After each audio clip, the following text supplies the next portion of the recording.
Welcome back to Clean Titans. I am in Winter Haven, Florida, South Florida, on our way to Babcock Ranch, and charging at this Tesla supercharger with 8 Tesla superchargers, V4, the new ones, fast superchargers.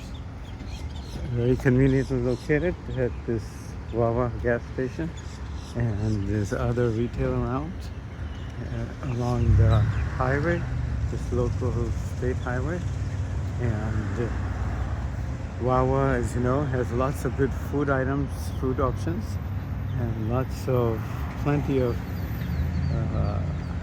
warm and cold food options and ready to go options, as well as really nice sandwiches. I love their wraps and sandwiches, and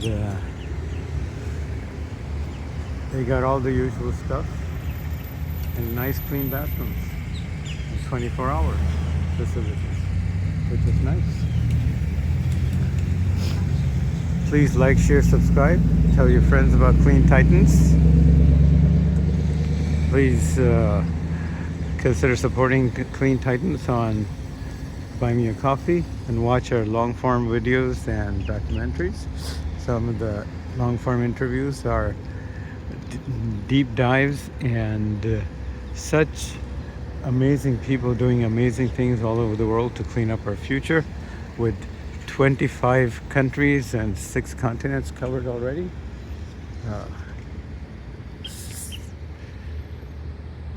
Some of the interviews so profound, they can literally change the course of your life. So keep watching and tell your friends, especially young people, about those interviews. It can have profound impact on them. Thank you. Have a great day.